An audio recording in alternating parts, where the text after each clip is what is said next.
Hello, everybody, and welcome to another Evolving HR webinar. Today, we are talking about neurodiversity inclusion at work, and I'm joined by another expert panel. So I'll ask you guys to introduce yourselves as you are on my screen. So Lisa, do you want to go first, please? Sure. Hi, everyone. My name's Lisa. I'm the founder of Tell Jane. We are HR and inclusion consultancy, and I'm here today because I'm very passionate about this topic. I live in a very neuro-spicy household, and I personally was diagnosed with dyslexia at about 12, 13. I can't remember the exact age. And I've got 2 neurodivergent children and a neurodivergent husband as well. So getting out of the house in the morning with all our various types of neurodiversity is always an interesting experience. Lovely. Thank you for joining us today. Matt, would you like to go next? Yeah, thank you. My name's Matt. I head up Ashby Cooper Leadership, Diversity and Inclusion Consultancy. I have I'm ADHD, so autistic and ADHD. I have an incredibly patient husband, and I might tell you some stories about him later on, who has helped me recognise my neurodiversity before diagnosis as well. So yeah, don't have a spicy household. It's just me, unfortunately. Charlie, how about you? Thank you for joining. I think you're on mute, Charlie. I can't hear you.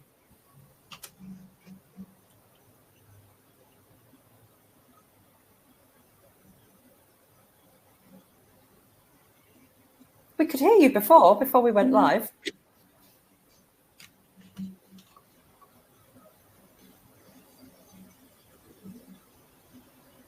No? No, still not. Do you want to go out and come back in again, see if that works? Bless her. We've had this before. This happens sometimes. I kicked myself out, didn't I, just before we went live and had to come back in again. I'll make a start until Charlie's able to come back and join us again. But first thing I wanted to ask, and you both work in the kind of DEI space, as it were. Why is it you think that neurodiversity is often an afterthought in a lot of inclusion strategies? I know that's something I've definitely seen. Just wondered if you have also experienced that and whether you have a view on why that might be. Lisa, I'll come to you first. I definitely think that historically it has been, but I think I'll start by being optimistic. I think it's becoming less so. I definitely see a change amongst our client base. Even if I look at the conversations that I've had this week, there's been lots more conversations around neurodiversity in recent times. So I'm really encouraged by that. But in terms of why do I think it's an afterthought, I think there's actually multiple layers to it. I mean, there's the obvious answer, I think, is that it sort of sits under the disability umbrella when it comes to a protected characteristic.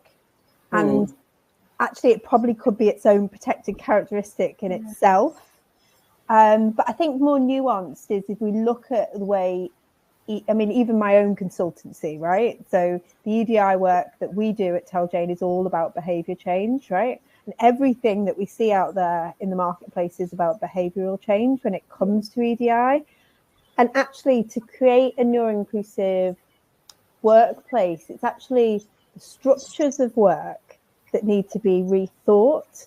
So I think that's harder sometimes for organisations to get their heads around and adapt to a way of working. So I think there's multiple layers to it, and I know that the other panelists will want to add to that, but that's probably the 2 that I'd pick out.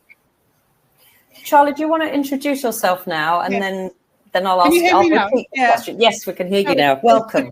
The laptop port that my microphone was plugged into is a bit dodgy, I think. Hi, I'm Charlie Hart. I'm also known as Awesome Charlie with an AU for autistic, and my pronouns are she, her, or they, them. My adjectives are autistic, ADHD, and awkward as fuck. So I had to say that because Kirsty loves it, I know. I do. It's my favourite thing. I love that you have adjectives. It's great. I have a 20-year career history as an HR analyst, but since I found out I was autistic 7 years ago, I've been really passionate about diversity and inclusion. So now I'm a keynote speaker about neurodiversity inclusion in the workplace and related themes. So I talk a lot about the intersection with LGBT as well, because it is almost like a Venn diagram of overlapping circles. Yeah, we covered that bit on Tuesday, didn't we, in the Pride webinar, the fact that there's such a big overlap there, which I was not aware of. But yeah, it's really interesting. The question that I asked Charlie, first question, was your thoughts on why neurodiversity is often an afterthought in a lot of inclusion strategies. So just wondered what your thoughts are on that. Yeah, I think it's because the terminology itself is fairly new. It's actually been around for 15 years, but it just means diversity of thought, really. It's not a massively complicated thing. It isn't some woke nonsense or something, but it can land like that. So it's just recognizing that every single brain and mind is unique, and that we each think, feel and process uniquely, with some commonality between people with the same neurotype.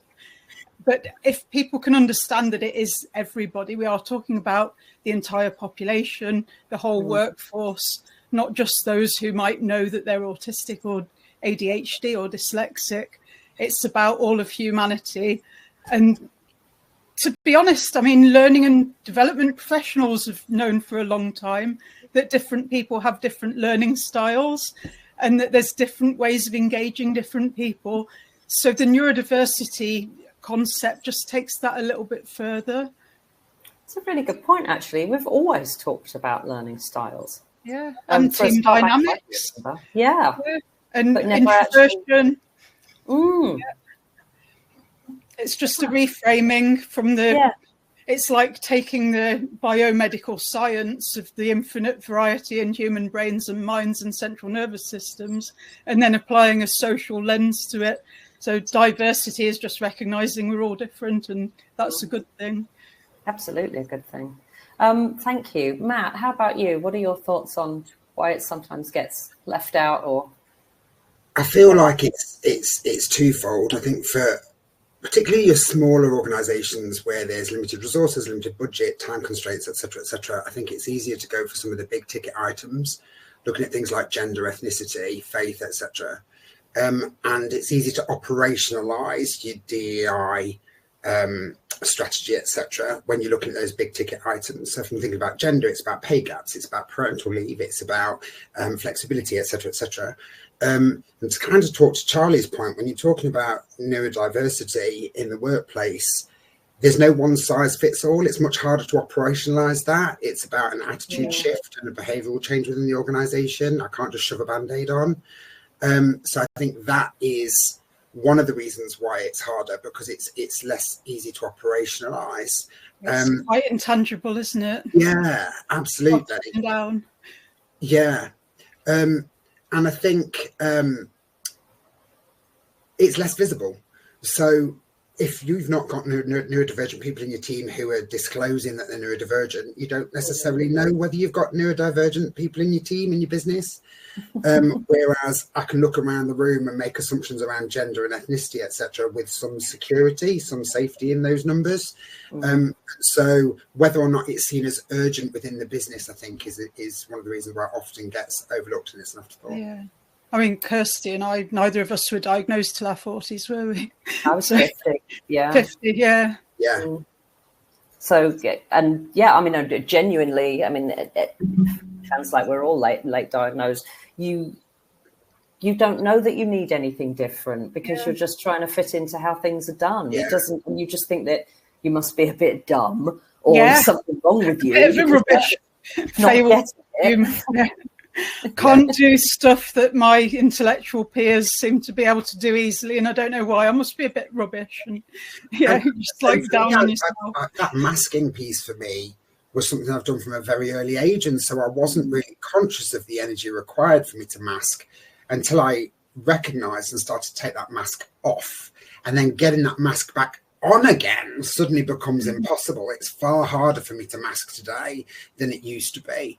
And so I think today I would be far more verbal if I was if I was employed by somebody else rather than by myself. I think I'd be far more upfront about what my needs and requirements were. Whereas previously, if I'd got a certain way of working that I enjoyed that worked for me and I was told I wasn't allowed to do it, well, I'd just comply and conform with that. Mm-hmm. It's funny. I think some of the biggest ones for me are around deadlines. And I beat myself up for so many years about leaving everything to the last minute. And it was literally only a year or so ago when I had ADHD coaching that she just said to me, but that's how you work. Why are you beating yourself up? But do you always turn your work in late? I said, no, it's always on time. And do you do a good job? Yeah, it's always fine. She said, then just accept that that's how you do it. Like, you're not going to do an hour a night for 3 weeks. You're going to do the whole thing in the last 4 hours that it's before it's got to be in, but you'll do a good job. And your laser focus will mean that you get it right the first time. Yeah.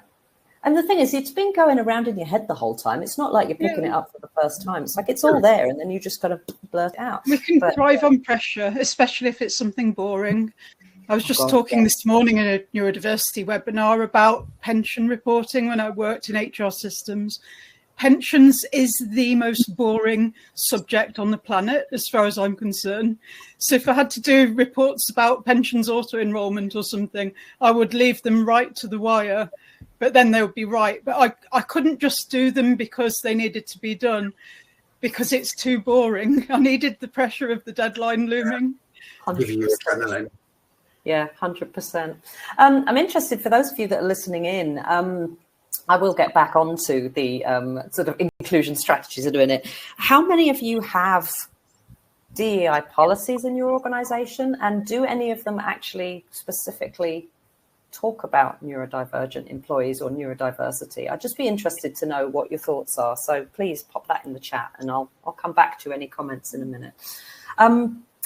I know we talk fairly jokingly around some of the symptoms of symptoms. The awful word, isn't it? It makes it sound like an illness. Traits. Let's go with traits and characteristics of autistic and ADHD people and dyslexic people. But I do think there's a lot of misunderstanding about it, and a lot of myths around. I think autism particularly. Yeah. But a lot of myths, and actually there is around all of them. What are some of the harmful myths that you've come across that there are about neurodivergent people at work? Matt, I'll stay with you because I finished with you, so I'll come back to you on that one. I think I've come across this in conversation with leaders that I've been working with recently quite a lot, where they'll say, I can't help them unless they're going to tell me. I can't support people unless I know what their specific needs are. And I see that as a bit of a myth. I know, as I mentioned before, my hubby's been awesome. My husband his parents worked with autistic children and children with ADHD at a very early age. And so he was really aware of my symptoms long before I knew, and sort of led me to that path of going, can we put these dots together now?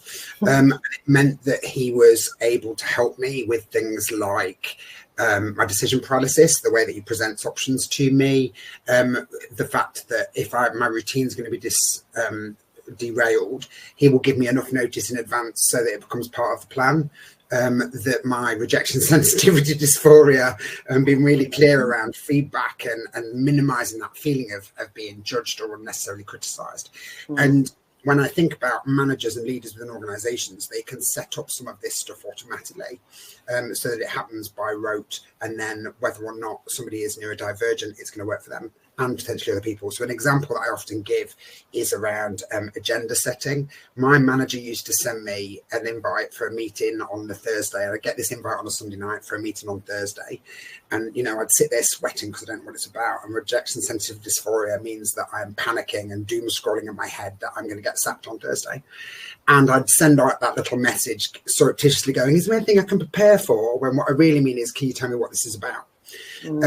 If he had automatically every time sent out a little agenda item saying, this is what we're going to be talking about, this is the prep you can do, and he did that as a matter of course, that would A, help me as far as my RSD is concerned, but B, would facilitate better planning for the team in general when it comes to managing those meetings, right?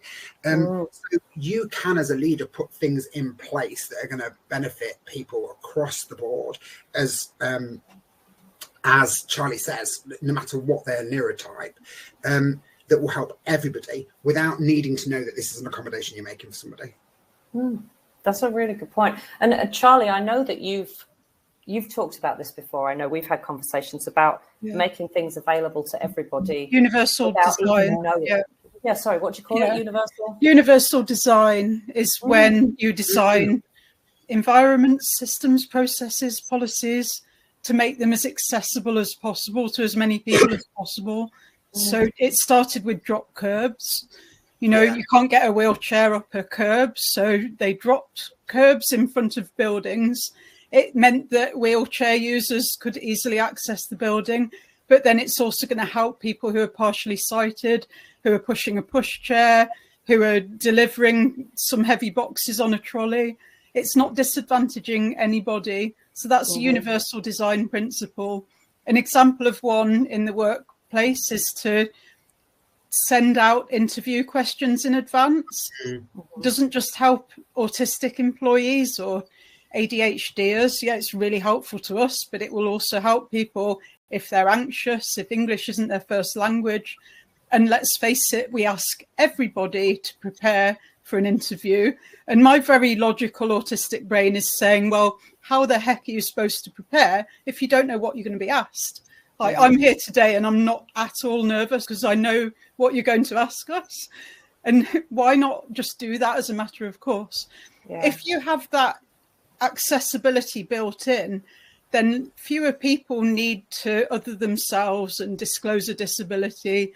They don't need to feel like they're asking for something out of the ordinary. It's just there for everyone.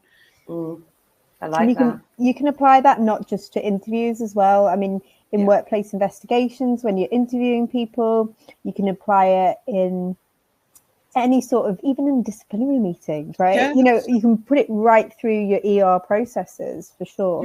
And they can be anxiety inducing for most people anyway. And these things actually can make it would be really, it would just create a nicer environment if people had know what they're walking into a bit more. You can honour people's communication preferences in all kinds of scenarios. So I did an exit interview in a Word document because I wanted to share what I wanted that organisation to know from my experience and why I decided to leave. But I didn't want a face-to-face conversation with an HR business partner. So I did it in writing. They could allow anybody to do that. And then they've got a really clear record. But I had a phone in my last job. A mobile phone was given to me and people were phoning me and I didn't know who they were. I'd got no context. It was unexpected. And I said to my manager, this is causing me a lot of stress.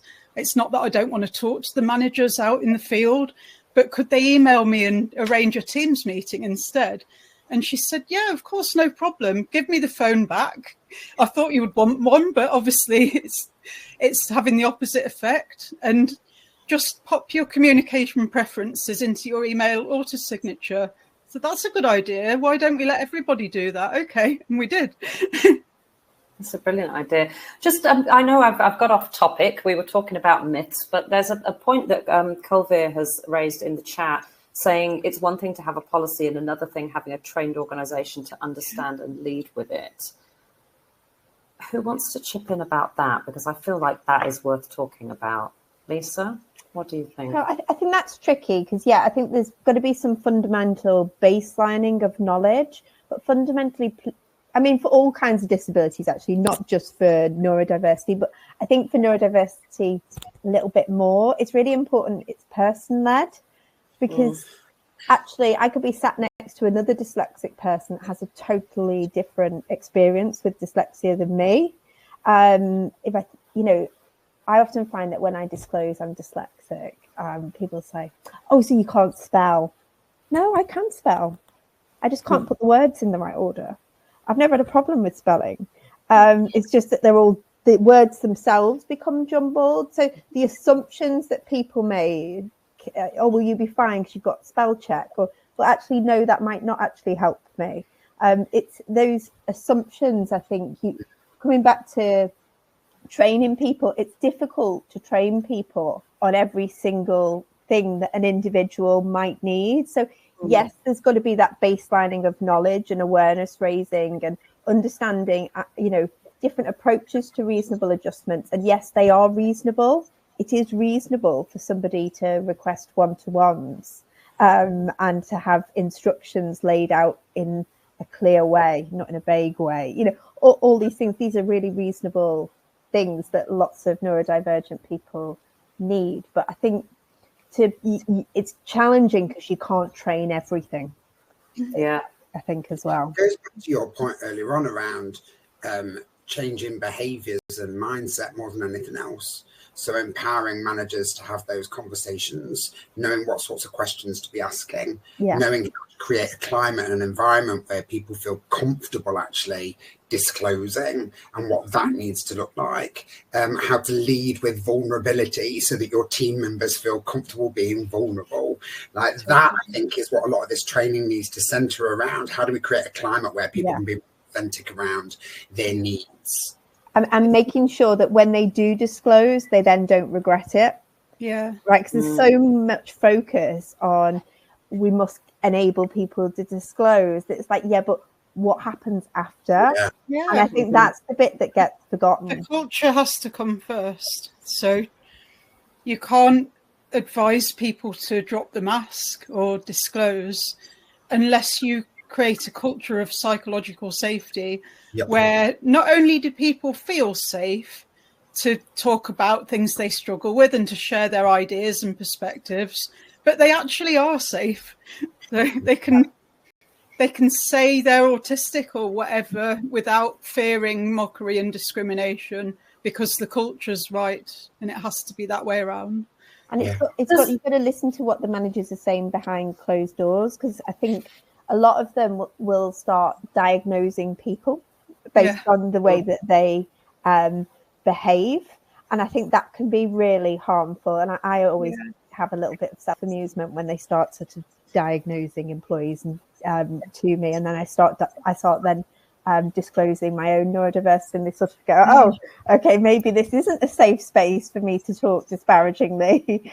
It's not about the diagnostic labels, is it? It's about the needs and what we each need to thrive in our roles, and respecting those needs and taking them seriously, believing them, honouring them. That's just good management. It's helping people to be engaged in their work and thrive in their roles. It's an absolute win-win.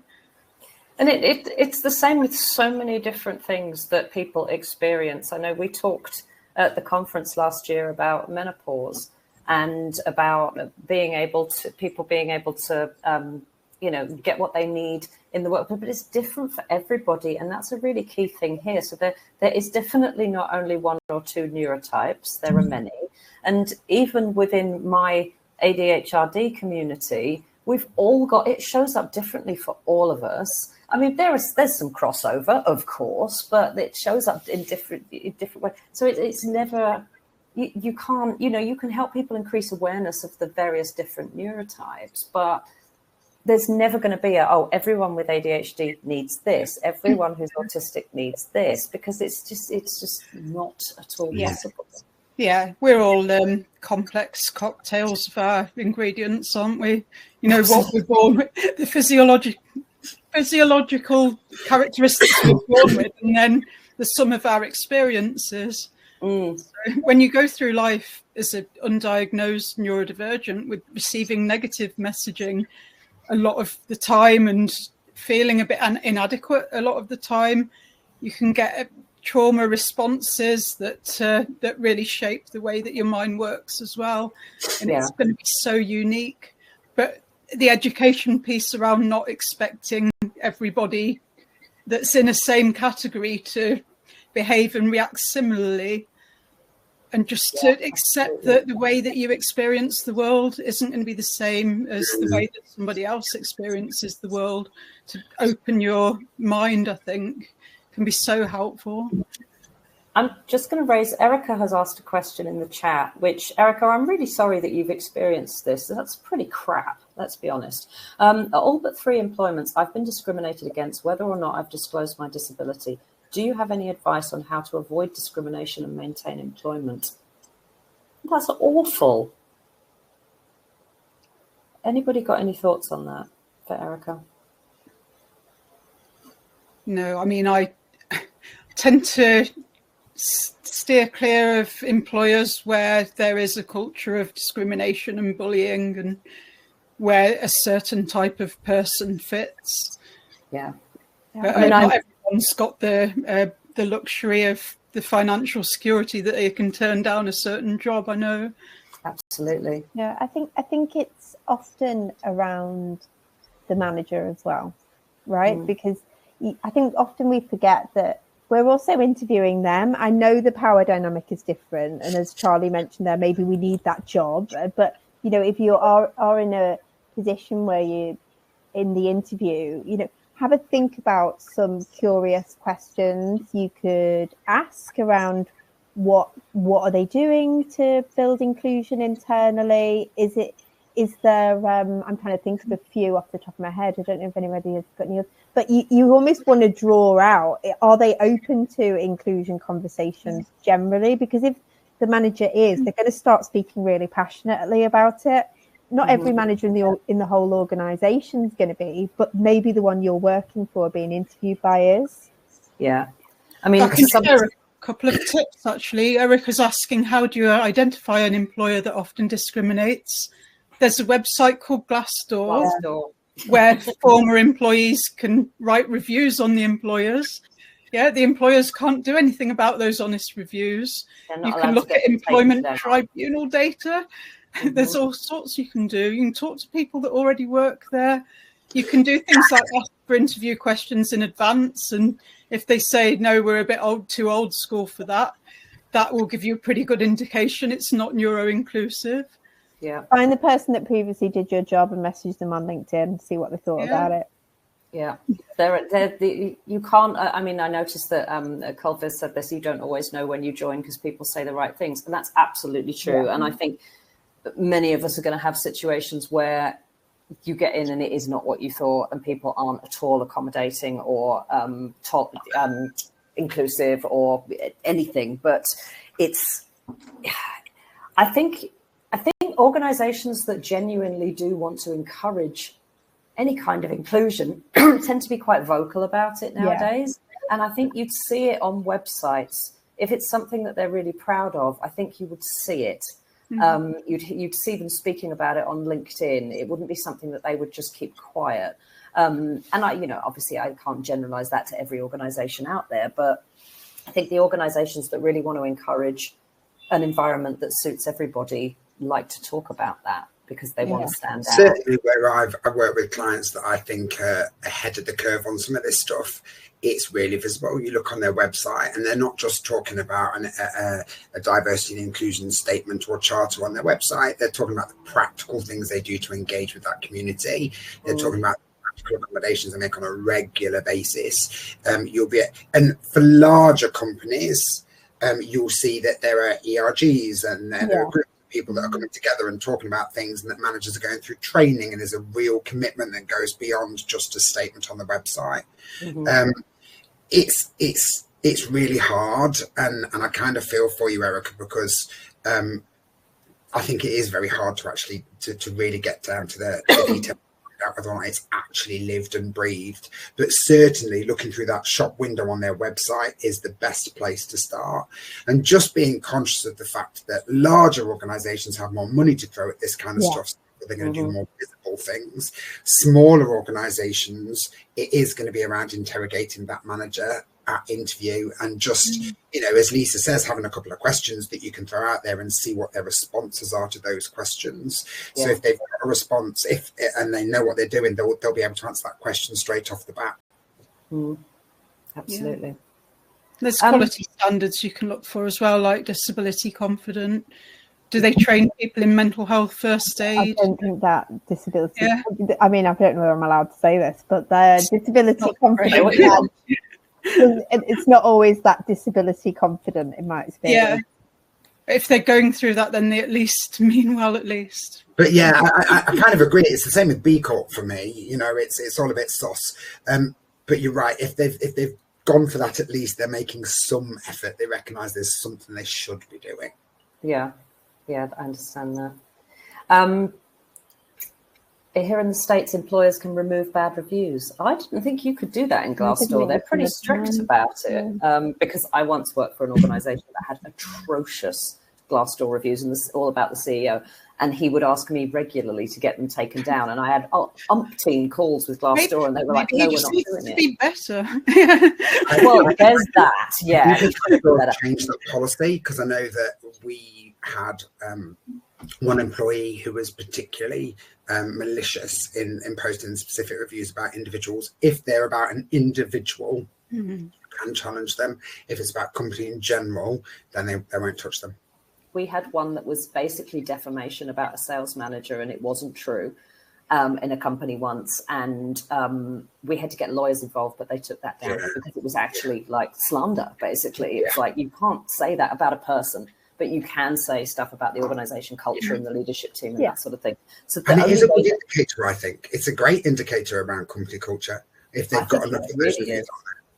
I mean, a lot of people will say, oh, it's just disgruntled ex-employees. But having worked for a couple of organizations that had either really good or really bad reviews, and I knew that they were accurate, in my experience, it's more than a pinch of salt. You can take a fairly good steer from Glassdoor on what's going on there. And if there are loads of as well. Yes. Because they can change. And if there are loads of 5-star reviews from current employees, it's usually because they're telling HR to go around and make everybody write positive reviews. True. Which happens a lot. But I've had, I'm very aware of, there are people in my ADHD community who have been let go from jobs because of their neurodivergence, and because people didn't think, and there's somebody in the group that was told, well, you shouldn't be working in HR if you've got ADHD, that doesn't fit. And you think, what? Yeah. So that has actually happened to people. I'll tell you who later on, Charlie. But it's happened to people. I know that. I know that I have struggled because of my neurodiversity. I've had feedback that before I knew, but feedback about the way I behaved. And so one of the questions I was going to ask here was around the whole concept of professionalism. And I'm putting it in speech bubbles because I hate it. But there is this outdated concept of what professional looks like. I mean, I was told that my hair was unprofessional once because it's curly and unruly. And I was told that I should straighten it because that would look more professional. So there are certain behaviors and ways of dressing and looking and speaking and all of those sorts of things that are deemed to be professional. Do you think that is like inherently exclusionary to neurodivergent employees? Yeah, I kind of do. Yeah, it's that performance of normal. Yeah, if we're performing the societal idea of normal in the context, then we're not fully engaged in our work or in the interview or the meeting or whatever. So it's a real inclusion blocker to me. But there's also a number of cognitive biases which disproportionately affect neurodivergent people. So like if, say you're going for an interview and you clumsily bump into the door and then spill your drink a bit because you're dyspraxic, it doesn't necessarily mean that you're not going to be shit hot at that job. But there's this halo and horns effect, and that where the first impression overrides anything that might happen later. And for me, it could be that I have an awkward handshake or I don't make eye contact or something, because I'm autistic. And I could be doing an interview where I prove that I've got all the skills that are relevant for that job. But because I'm coming across awkward, I've got non-verbal and verbal communication differences, then I've got the horns effect and they don't think that I'm a suitable applicant. And I think the biggest problem for me has been my lack of emotional regulation over the years. I very much wear my heart on my sleeve. And I can remember many, many years ago in my 20s, going for a job interview, and it was a job that I really wanted. And when I got the feedback from the recruitment consultant later, she actually said to me, they were laughing about you after you left because they couldn't believe how open and honest you were, and they thought it was really naive. And I was like, well, I'm glad I didn't go and work there. But also, did you really need to tell me that? Like, did you need to tell me that they were laughing at me? And you can imagine how my RSD was, of course. I didn't know that's what it was back then. I didn't. That could have completely destroyed your confidence for future interviews. That's really awful. And I was saying to someone literally this morning that I had a boss not that long ago, like, less than 10 years ago. I had a boss who said to me, Kirsty, you need to be more like a swan, gliding across the surface of the water and nobody can see what's going under the surface. And I was like, oh, my little swan feet are on my face. They are literally on my face. Like, there's nothing I can do about it. Everybody can see. There's no surface with me. It's like, if I'm having a bad day, I'm like, it's really obvious. But it's so those sorts of things, they're not considered professional behavior. You're not supposed to show any emotion. You're not supposed to talk too much. And I'm very aware that I'm doing it right now. So I'm going to stop. It can really damage your promotion prospects as well if people expect you to do that performance of normal all the time. I've absolutely been told by an ex-manager that I wasn't going to be promoted because I was deemed too emotional, and specifically with him, that yes, you can rein it in with everybody else, but you're too emotional with me. And my feedback was, if I can't be emotional with you, if I can't be honest and authentic with you, if I can't vent with you, then where do I do this outside of the workplace? What is it only ever at home that I can talk about those things? It was just such it was a real eye opener for me.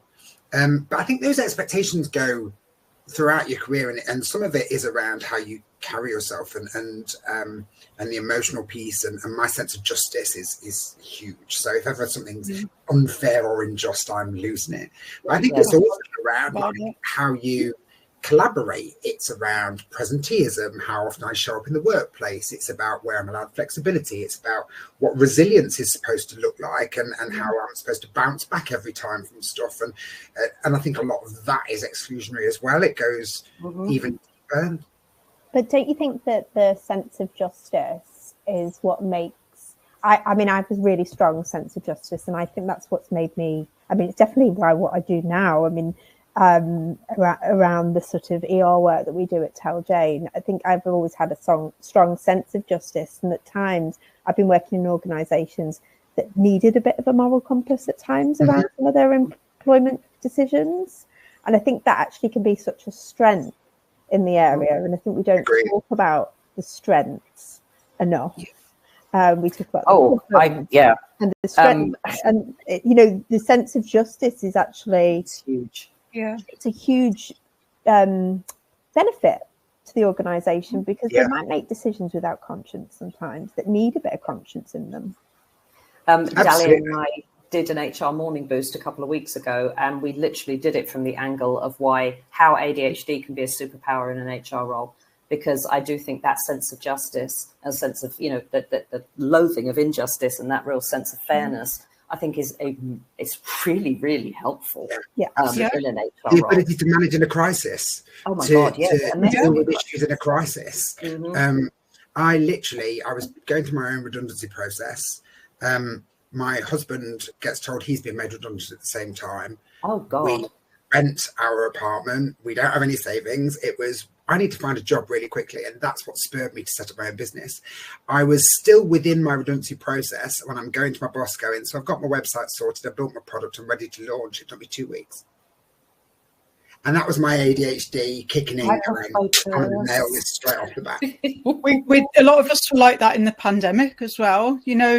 All the normies were losing their heads, and we were all like, "Oh, we've got this. We're used to predictability and living in chaos. We've got it." Absolutely loved it. Yeah, totally. Agnes has asked a really good question for today's speakers. Do you go out to companies and offer them this kind of information, or maybe tailor the sessions for different size companies? And do you do refresher sessions as well? So let's talk a little bit about what you offer to companies. Lisa, do you want to go first? Tell us what Tell Jane do in terms of helping organisations. Sure. So we're a team, 16 of us now, and half of the team do anything complex and messy when it comes to workplace investigations, anything to do with harassment, discrimination or bullying.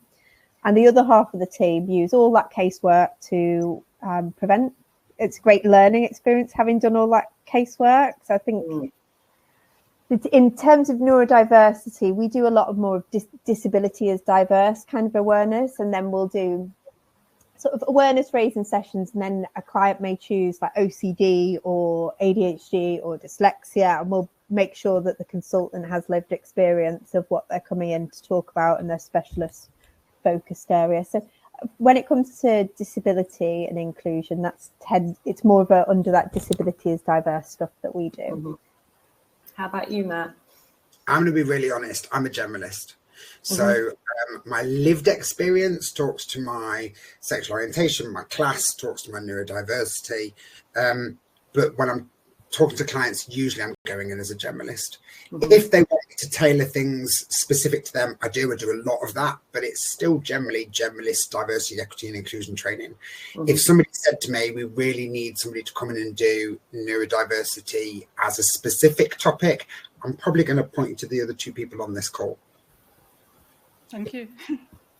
Charlie, tell us about what you do, because I get you do specialism. Yeah.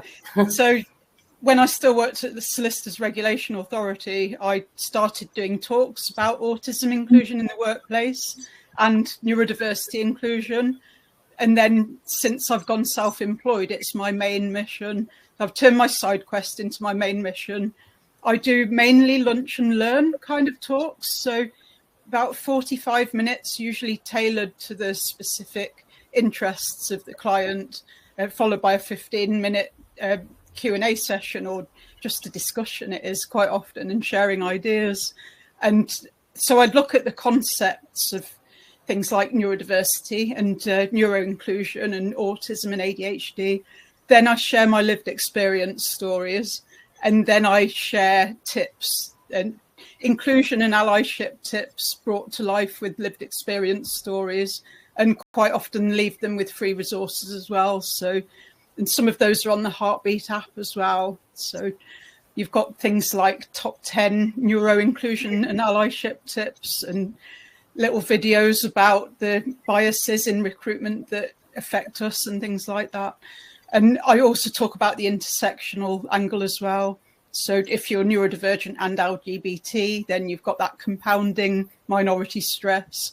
So how to recognise that and help with that. Yeah, it's I mean, if the three of you want to put the links to your websites in the chat, please do. Yeah. Because I'm sure that there are going to be people that have got questions for you, either on the call today or who have who listen into the recording afterwards. But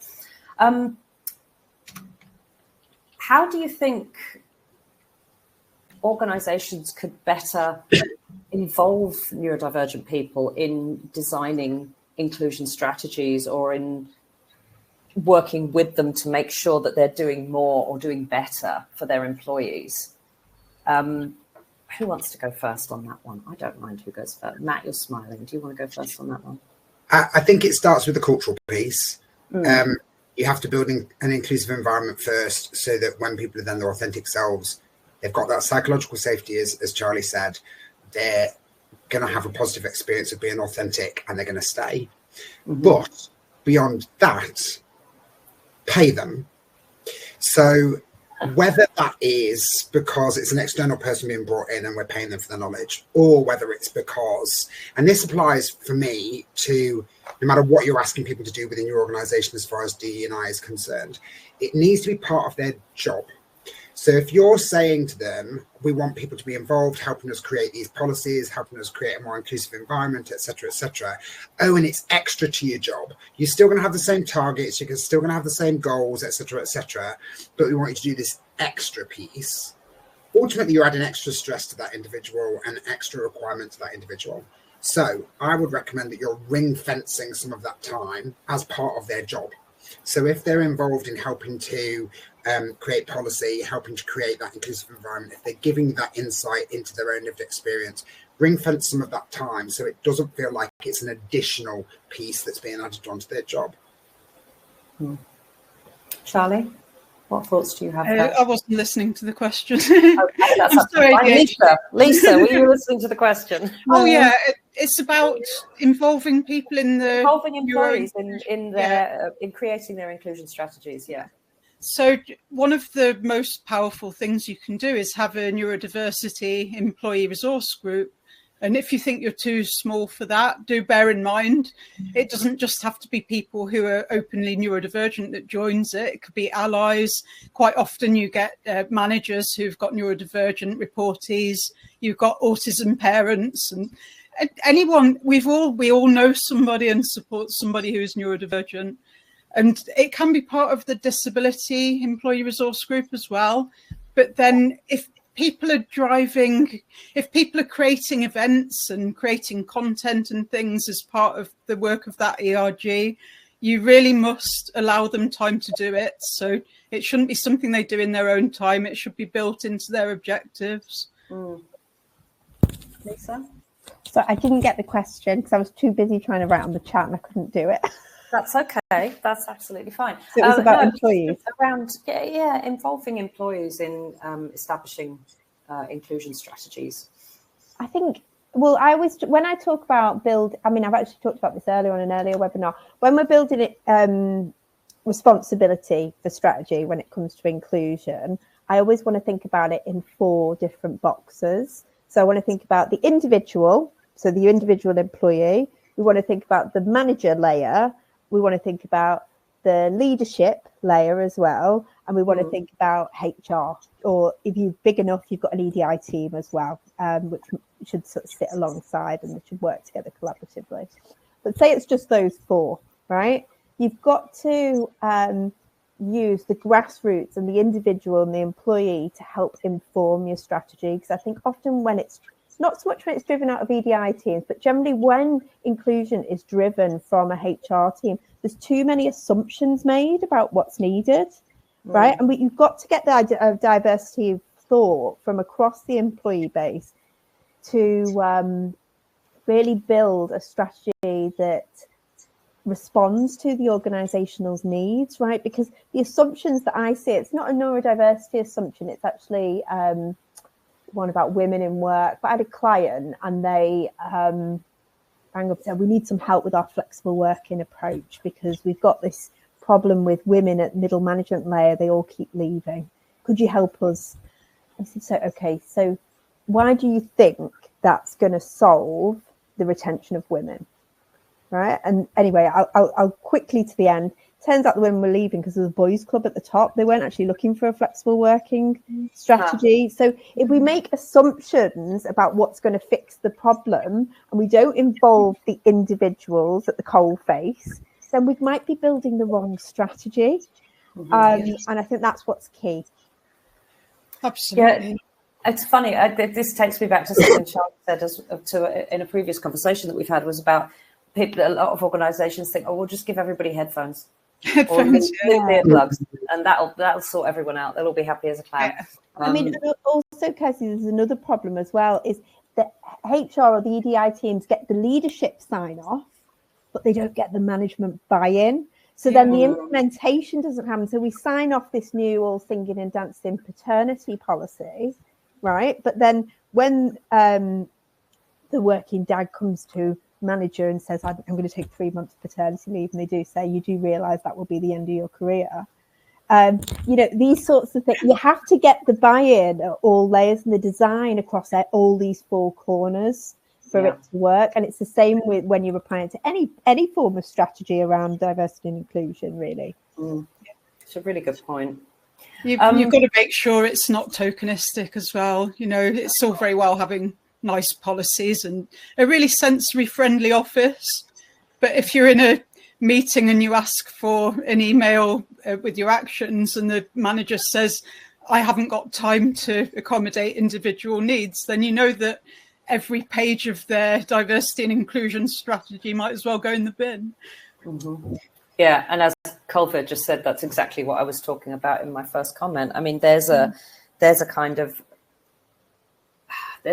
grassroots lack of understanding, lack of awareness, and lack of willingness to understand and we don't always include the people that really need to understand it better. That's why I don't know. How useful do you think like awareness conversations are? Just so that because there was so much I didn't know about ADHD until I got diagnosed with it, and then you start reading up on it, and you're like, oh my God, well that explains that kind of thing. And so for people who are not neurodivergent, and I mean, I think most people, like you said before, most people know someone or have someone in their family that is. But I take my parents as an example. So my dad had Asperger's, but he calls it his asparagus. And I don't think he's ever really linked it in his mind with being neurodivergent. He just thinks it gives him carte blanche to be as difficult as possible with everybody. And he's very good at that.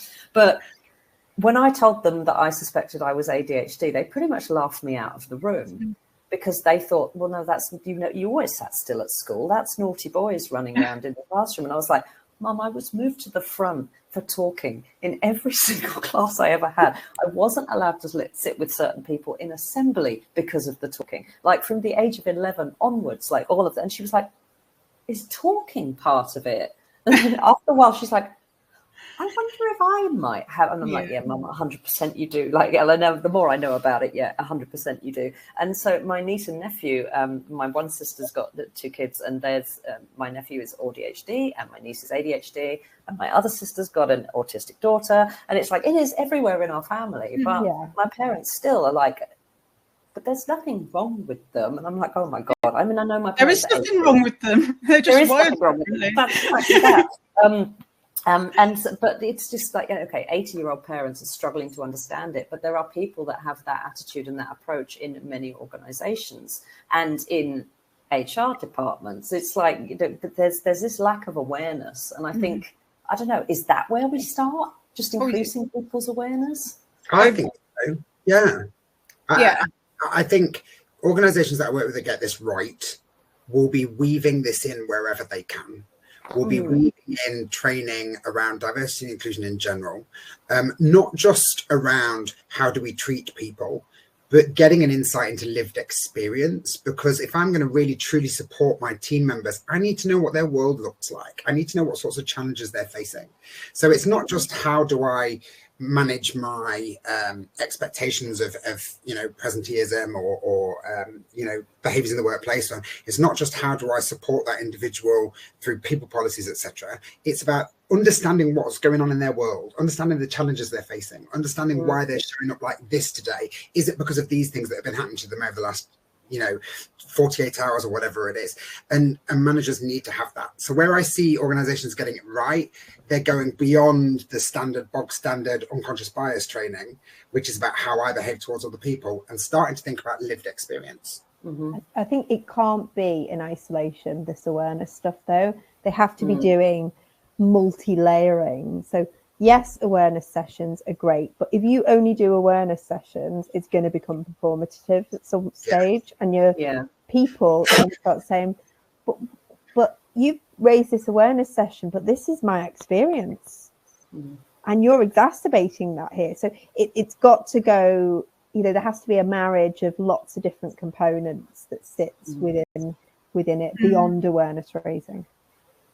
People need to hear many different perspectives as well. So if I'm ever marketed as coming in to do a training on neurodiversity, I always say, no, I'm an external speaker. I'm sharing my perspectives and insights, but I'm just one person. And as a manager, you can't go to a 1-hour lunch and learn and come away knowing everything you need to know about neuro-inclusion. It's not that simple. Yeah. If it can open your minds and give you food for thought, and then you go and do your own research and talk to people about how they experience the world, then it absolutely helps. Yeah. And I think to go back to your point, Lisa, it's about squaring the circle. It's about, you've been on this training, you've had your eyes open, we've done some education pieces, and then it's the HR component that says, what do we expect you to do with this? Yeah. What does that look like in your job description? How is that reflected in your performance appraisal? How is that reflected in your promotion criteria, et cetera, et cetera? So they're living and breathing the values and the expected behaviors on a consistent basis. And it's being assessed. Yeah. I always make sure that, I always say whenever we're doing awareness sessions, I always say, diversify your social media feed, because everyone's scrolling these days, right? So I always put good accounts to follow or something like that on, because I think it creates this sort of, it will permeate through at later dates through social media then. Yeah, that's not a bad idea, actually, because we do, I don't know, I guess we all have a tendency to kind of follow people that are like us, or that buy lots of fountain pens, if you're me, because I'm obsessed with fountain pens, but, you know, side quest. It's helpful to follow lots of different individuals and get those different perspectives. And there's some phenomenal people doing phenomenal stuff out there from a content perspective now. There's a woman great.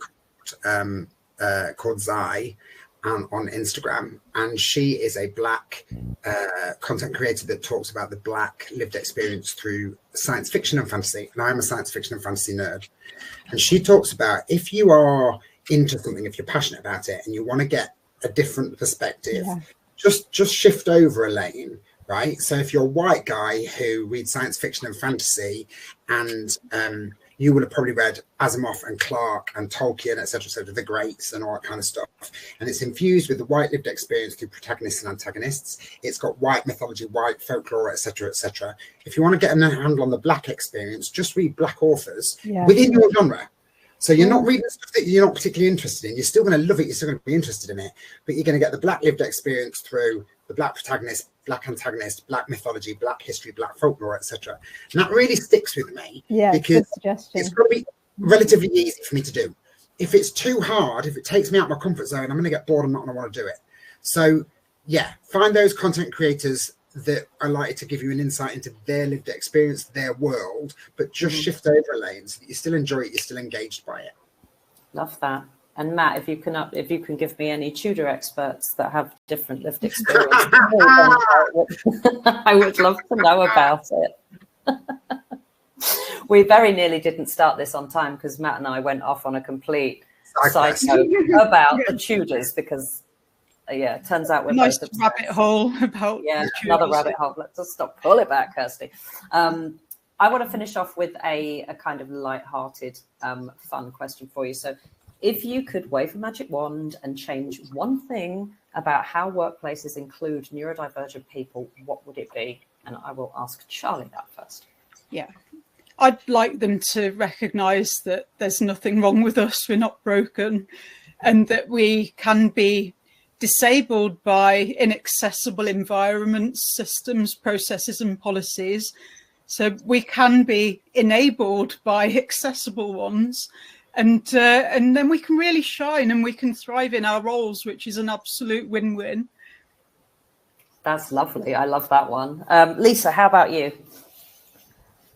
Oh, I think I've got quite a lot, so I'm just trying to think of. So I think if I was going to do one, I think the proving and that sort of having to wear a badge to get your reasonable adjustments kind of thing. I think you shouldn't need to do that. Why not just make a workplace that enables that person to thrive, and by adjusting and tweaking a few little things? There's so many myths that these reasonable adjustments are costly, expensive, you can't do them.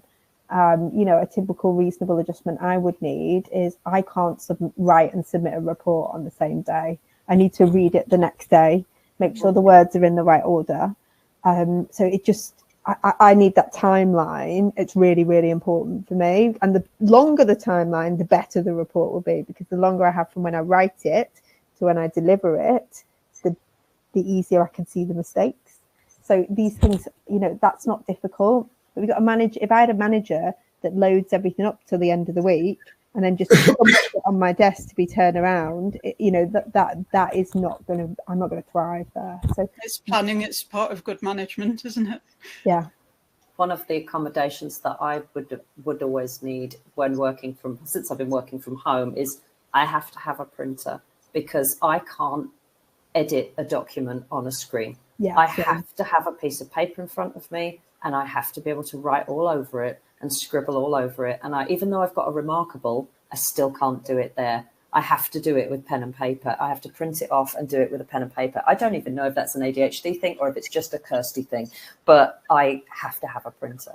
If I had to edit something on a screen, I'd get completely lost and I'd end up not doing it. So yeah, not massively expensive, but just something that I would need. So Matt, what's your magic wand? Kind of like Lisa's, like rather than organizations waiting until there's a perceived need. I've got a neurodivergent person in my team, therefore what should I do? I want managers to start thinking practically about how can I look at the way that I work and operationalize my team, etc., so that it's automatically building a world that's a bit more inclusive. So it starts with them, and then it doesn't matter if I've got a neurodivergent person in my team because they're just going to fit in anyway, right? Because there's already that flexibility baked in. So I kind of want the onus to shift from neurodivergent people putting their hands up saying I need some support to managers and organizations going, let's just build a really inclusive environment anyway. Let's just do that from the outset. So that anybody who joins the business can thrive in our organization. Wouldn't that be wonderful? That feels like a good note to end on, actually. Thank you, all of you, for joining me today. Matt, I know you're back with me again tomorrow. Thank you for stepping in at short notice for the Pride discussion that we're having tomorrow. But I hope that everybody listening has found this useful. I've put an invite to the Heartbeat community for Evolving HR in the chat, which is a free community. Charlie's already added a load of resources in the resources section that she talked about earlier. And I think Matt and Lisa, I think you're both in there as well. So if people want to ask you questions, they can do, or you can get hold of them on LinkedIn. But yeah, thank you very much for joining me. I hope it's been enjoyable for you, and I will let you go. I'll get the recording up on the app, and we will mail that out to everybody as well that registered for it. So thanks very much. Thank you. Thanks everyone. Bye. Bye. Awesome. Bye.